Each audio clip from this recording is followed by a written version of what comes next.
Почитувани, граѓаните му свртеа грб на Зоран Заев и јасно му порачаа дека не сакаат ова да е последниот празник во кој што гордо ќе го изговорат името Република Македонија.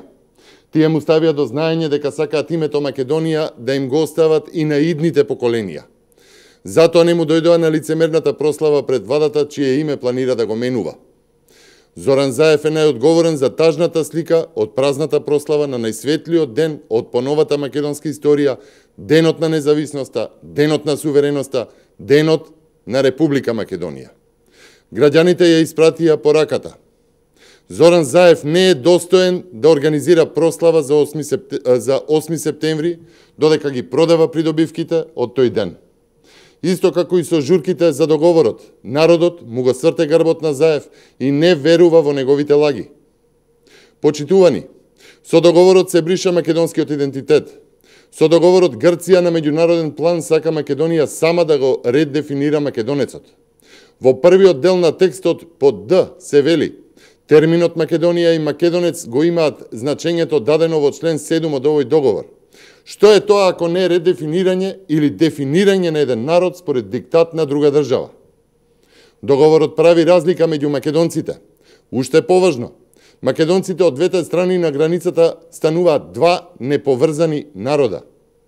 Оние преку границата ќе имаат едни македонски атрибути, различни од македонците во Република Македонија. Македонците од двете страни на границата ќе имаат две различни истории, култура и наследство. Заев прифаќа да го промени институционалниот идентитет, а тоа значи можност граѓанинот институционално да се идентификува како македонец. Заев го остава на Грција. Во Република Македонија Заев ќе гради нов идентитет. Дали сега е појасно што значи овој договор и зошто Заев и свитата лажат дека го зачувале и зајакнале идентитетот? Во делот за признавање на јазикот, Заев во договорот вели службениот јазик и другите атрибути на втората страна, а се мисли на Македонија, не се поврзани со античката грчка цивилизација, историја, култура и наследство на северниот регион на првата страна.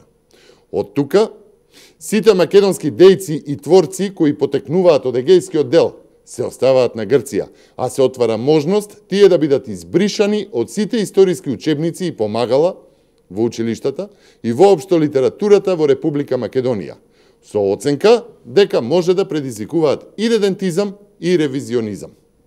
Па во тоа бришење од македонската историја и литература може да биде избришан и кодификаторот на македонскиот литературен јазик и правопис Крсте Петков Мисирков, роден 1874 година во село Постол, Енидже Вардарско. Почитувани, македонскиот јазик е признаен во светот, каде што и се изучува на светските универзитети. Тоа што Грција не може да го прифати е незина работа.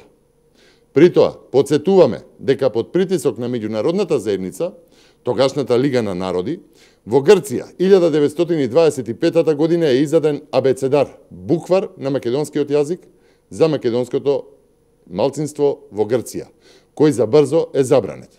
Истиот абецедар повторно под силен притисок беше реиздаден во 2006 година. Вистината е дека договорот на Заев само ја зацврстува грчката позиција. Особено што Грција не е потписник на Европската конвенција за заштита на човековите права и основни слободи, на која прво се повикува договорот. Почитувани, Заев има многу прашања на кои што мора да одговори пред граѓаните на Република Македонија. Оваа кампања за креирање на вештачка нација на Република Северна Македонија не е вистинската. Наместо одговори, Заев тера видеожурнали од пропаднати журки за европски вредности. Ви благодарам.